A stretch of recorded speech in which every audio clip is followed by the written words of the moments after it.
Okay, hallelujah! Praise the Lord! Purihin ang Diyos, purihin si Jesus. Dakila ang Diyos, dakila si Jesus. Kalwalatian ay para lang sa Diyos. Mga kabradjis, it's me again. Nagbabalik na naman si Tarabas upang mangaral na naman dito po sa atin pong channel, Tarabas Channel. At bago po tayo mag-umpisa sa atin pong talakayan, ay nais ko pong mag-shout out sa aking pong mga kapatiran dyan po sa All the World Outreach Church, sa aking pong mga kapatiran dyan sa aming Means Ministry, sa aming chairman pastor, si Pastor Jeremiah Orbi, and Vice Chairman, Pastor Wilfredo Ibanez, at saka sa akin pong mga kasamahan, pati sa akin pong mga kagrupo, ka-team, so tinatawag na visitation team. Shout out sa inyong lahat. Hindi ko na lang pangalanan ang isa't isa, kundi sa inyong lahat, generally, shout out at ang Diyos sana ay magpapala at ingatan kayo ng Diyos na nabuhay na ating pinaglingkuran, mga kabradjis, no? Now, mga kabradjis, nais ko na namang talakayin itong mga paalala, no? Mayroon pong mga paalala, warning ang Diyos sa pamamagitan ng isang apostol na si Apostol John na apostol ni Kristo Jesus. Dito po sa salita ng Diyos, mga kabradsis, at bago natin babasahin ang kasulatan, ang banal na kasulatan, ay tayo po'y manalangin ng maiksi. Ama namin sa langit, kami po'y magpapasalamat sa panahon ito, sa araw, sa hapon po ito, na kung saan magtuturo na naman ang iyong lingkod at gabay at pagnubay ang kinakailangan ko ngayon, O Diyos, sa banal na Espiritu na kasiyahan sana ang iyong lingkod upang ibahagi ang napakahalagang salita mo, O Diyos. Ito po ang taos puso kong dalangin sa pangalan ni Jesus na aming Panginoon. Amen. Now, mga kabradsis, salamat sa Diyos, purihin ng Diyos. Ang salita ng Diyos po, dito po sa 1 John, nais ko pong talakayin itong isang paalala dahil po talagang totoo na malapit na talaga ang wakas. Malapit na ang katapusan, no? Katapusan ng mundo. Kasi atin na pong naobserbahan ang mga hindi ordinaryong pangyayari. Talagang nangyayari ang mga kalamidad, mga disasters. Ito po'y tanda na ang mga pangyayaring ang mga kalamidad or tinatawag na mga disasters ay kailangan talagang mangyari bago ang wakas. Sabi ng Panginoong Hesus doon po sa Matthew 24, makikita natin ang mga prophecy ng ating Panginoong Hesus na huwag kayong magtaka. Huwag kayong matakot. Pag makikita na natin ang mga disasters tulad na lamang ng mga lindol, mayroong digmaan, gubat, bansa against bansa, nations against nation, tapos mag-away-away ang mga kingdoms against kingdoms. Mayroong mga lindol, mga disasters, kasama na dito ang tinatawag ng mga typhoons. Ito po'y palatandaan na malapit na ang katapusan. Dahil ito po'y kailangang mangyari. At ito po'y umpisa na kailangang mangyari. Now, ngayon mga kabradsis, nais ko po na ipahayag at ibahagi sa inyo ang salita ng Diyos patungkol sa tinatawag Antichrist, Antikristo. Ito po ipinapaalala sa banal na kasulatan na ito talaga'y darating ang mga bulaang Kristo, Antichrist. Dito sa 1 John chapter 2 verse 11, mga anak, malapit na ang wakas. Tulad ng narinig ninyo, darating ang Antikristo Ngayon nga'y marami nang lumitaw na mga antikristo. Kaya alam nating malapit na ang wakas. Marami na daw lumilitaw na mga antikristo. Kaya nalaman na natin na malapit na pala ang wakas. Dahil marami nang mag-claim na sila po'y Kristo. Marami na pong mga sikta o relihiyon na nagpakita sa kanilang mga budhi. At atin pong maunawaan na sila po'y tinatawag na Antichrist. Now, dito po sa 22, mga brothers and sisters, ito po nakasulat na sabi, ito nga ang Antikristo, ang ayaw kumilala sa ama at sa anak. Yun mga kabradsis. Pag ang tao po'y ayaw kumilala sa ama at ayaw rin kumilala sa anak, ito po'y Antikristo. Antichrist po yung mga taong yan.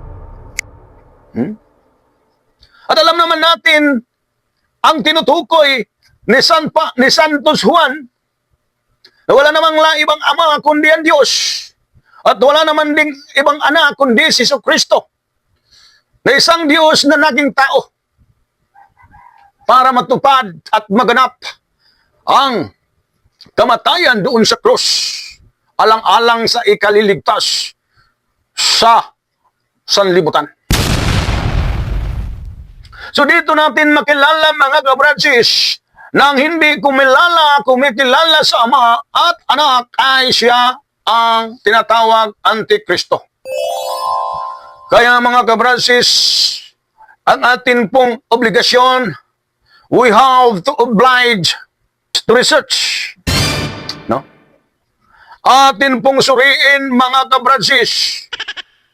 I-observe natin kung anong church na mayroon po tayo. If the church did not recognize the Father and the Son, Jesus Christ, they are Antichrist. Kaya mapagpanuri po ang bawat isa, which the church is true. No? At dito sa salita ng Diyos, mga kabradsis, tayo po'y no? Mag-proceed po tayo dito po sa chapter 4, kanina chapter 2, at mayroon na namang ipinahiwatid ng isang apostol dito po sa chapter 4, verse 1, na nagsabi, mga minamahal, huwag ninyong paniwalaan agad ang bawat nagsasabing sumasa kanila ang Espiritu. Sa halip ay subukin muna ninyo upang malaman kung mula sa Diyos ang Espiritong sumasa kanila. Sapagkat marami ng bulaang propeta ang lumitaw sa sanlibutan. Ito po ang verse 1 na nagpahayag at naging ipinaliwanag ni Apostol John na kailangan sa bawat sumampalataya, huwag agad maniwala sa bawat nagsasabing sumasa kanila ang Espiritu.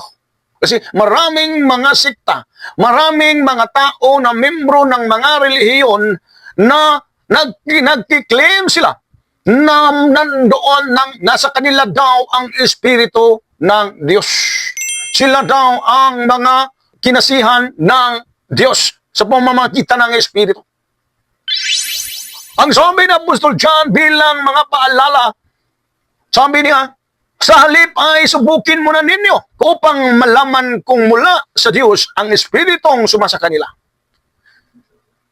Kailangan pa pala ng tao na subukin. I-observe ang mga nagsasabing sila daw ay totoong church ng Diyos, sila daw ay kinasihan ng Espiritu. Nang ma-observe mo na at ma-search mo na ang mga taong yaon, nang masuri mo na ang kanilang mga pagtitipon, diyan natin maunawaan at maiintindihan na mula ba sa Diyos ang Espiritu na sumasa kanila. Dahil Sabi ni Apostol John, maraming mga bulaang propeta ang lumitaw sa sanlibutan. Yun ang pakatandaan, mga kabradsis. Maraming mga propeta, maraming mga tuturo, nangangaral daw sa salita ng Diyos. Maraming mga tao na lumilitaw, mga propeta na lumilitaw, ngunit sila pa pala isang propeta na mga bulaan, false prophet pa pala ang mga taong yun. Yan, mga brother and sisters. At sa versikulo 2, ito ang pagkakilanlan kung sino ang kinaroroonan ng Espiritu ng Diyos. Ang nagpapahayag na si Jesucristo ay naging tao, ang siyang kinaroroonan ng Espiritong mula sa Diyos.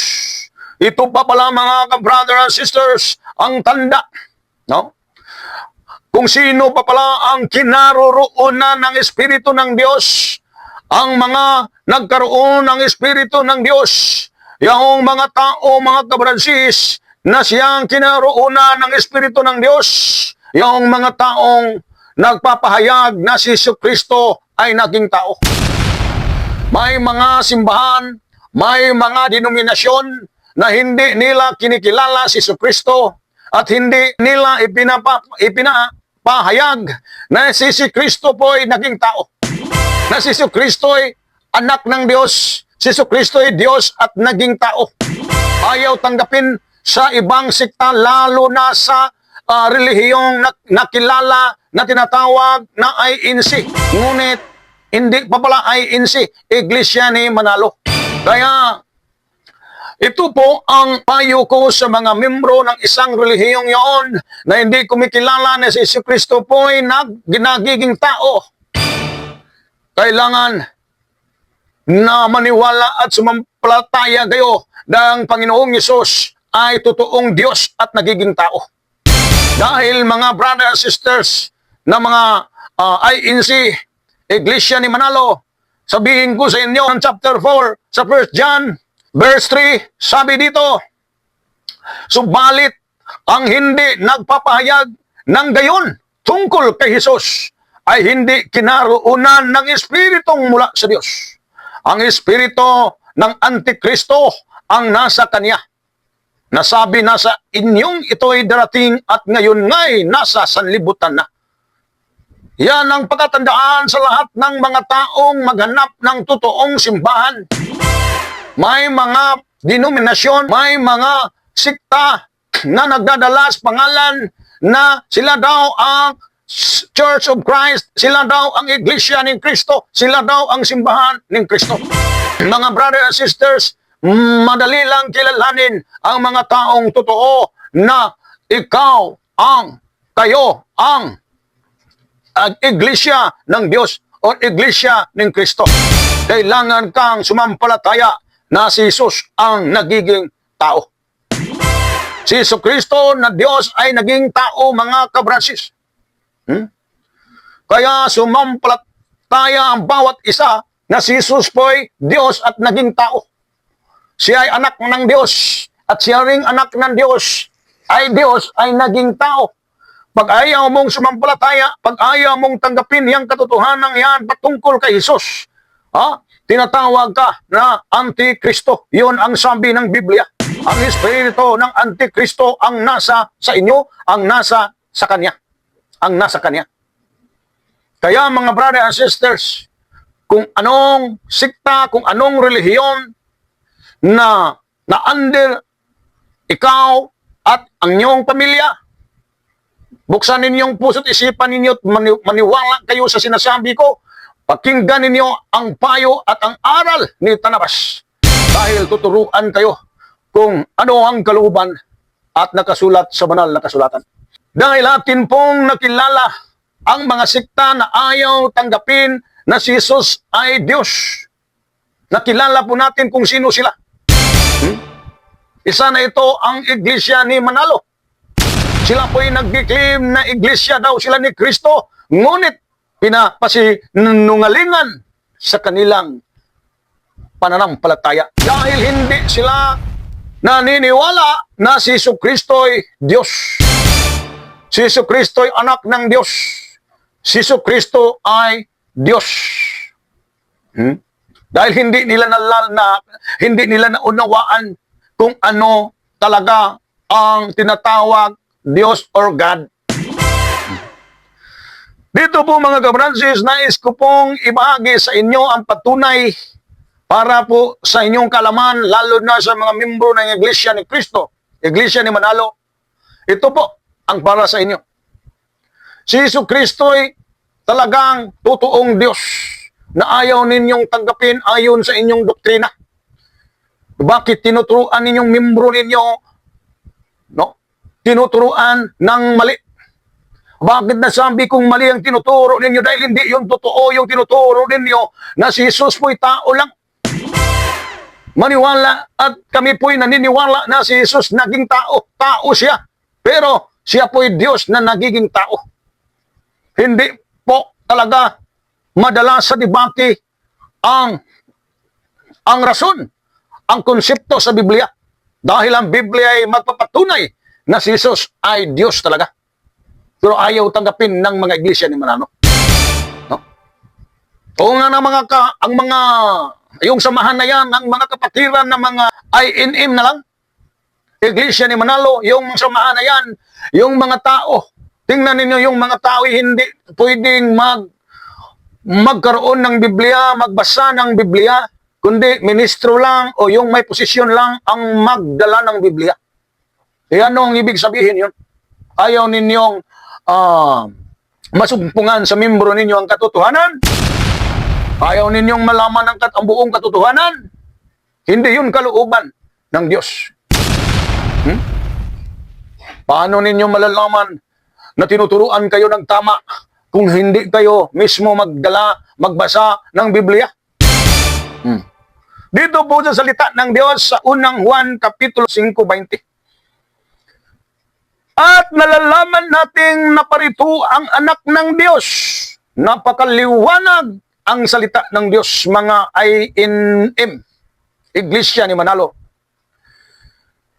At binigyan niya tayo ng pangunawa upang makilala natin ang tunay na Diyos. Binigyan tayo yung mga believers of Christ, yung mga sumampalataya kay Kristo ay binigyan ng pangunawa upang makilala ang tunay na Diyos. At tayo'y nasa tunay na Diyos para sa mga believers of Christ, followers of Christ. Tayo po'y nasa tunay na Diyos sa Kanyang anak na si Jesucristo. Tunay na Diyos at nasa sa Kanyang anak na si Jesucristo. Ito ang tunay na Diyos at buhay na walang hanggan. Napakaliwanag ang Biblia sa unang Juan 5:20 na ito ang tunay na Diyos, si Jesucristo ang tunay na Diyos na buhay at buhay na walang hanggan. Si Kristo lang, tiyan sa Kanya, masumpungan ang buhay na walang hanggan. Siya ay Diyos. No? Tunay na Diyos at buhay na walang hanggan. Tunay na Diyos si Jesus. Huwag ninyong kalimutan yan. No? Kayong mga membro ng INM, Iglesia ni Manalo, pagtanungin ninyo yung mga ministrong nagtuturo sa inyo, hindi talaga kayo tuturuan. No? Liban na lang kung kayo mismo, bumili kayo ng Biblia, magbasa kayo ng Biblia, tingnan ninyo, at huwag ninyong kalimutan, maniwala, sumampalataya kay Jesus, tagapagligtas sa ating kaluluwa, namatay sa krus para tubusin po tayo, tapos sumampalataya ka sa Kanyang pangalan, yung panahon na yan ay talagang ipaunawa sa inyo ng ating Panginoong Hesus ang tunay kung sino talaga si Jesus, ang tunay na Diyos at buhay na walang hanggan. At dito naman sa Titus chapter 2 verse 13. Hallelujah, Jesus. Sabi mo dito, sa 2:13, samantalang hinihintay natin ang ating inaasahan, ang dakilang araw ng paghahayag sa ating dakilang Diyos at tagapagligtas na si Jesu-Kristo sa gitna ng kaniyang kaningningan. Napakadakila ng Diyos. Sino siya? Dakilang Diyos at tagapagligtas, Savior na si Jesu-Kristo sa gitna ng kanyang kaningningan. Jesus is a big God. Jesus is the great one, the great God. No? Dakilang Diyos at tagapagligtas na si Jesu-Kristo. Napakalinaw sa Biblia. Ngunit, bakit tinuturuan kayo, mga member ng Iglesia ni Manalo, ng kulang? Mag-isip kayo, mga brother and sisters. Kay Kristo lang masumpungan ng kaligtasan. Hindi sa inyong relihiyon. Kaanib ka. Para daw kayong tupa. Tapos, isang flock. Together, isang flock po kayo. Ha? Tapos, kayo, sa religion, masumpungan ang inyong kaligtasan. Pag ayaw ang taong pumasok sa relihiyon na yan, Iglesia ni Manalo ay hindi daw maligtas. Wala ang kaligtasan sa relihiyon. Wala ang kaligtasan sa mga denominasyon, sa anumang sikta. Ang kaligtasan masumpungan lang kay Kristo Jesus dahil siya lang ang tagapagligtas. Siya ang dakilang Diyos at tagapagligtas ng ating mga kaluluwa. No? Yan lang mga kabradsis. Huwag nating pangabain ng masyado dahil hindi na naman ito panuurin. Kaya nandito lang po tayo mga kabradsis. Ang Diyos po ay mag-ingat sa inyong mga buhay, pati ng inyong mga pamilya. Dakila ang Diyos, dakila si Jesus. Purihin ang ating Panginoon. Luwalhatiin natin ang ating Panginoon. Kay Jesus lang. To God all be the glory. God bless everyone. Praise God.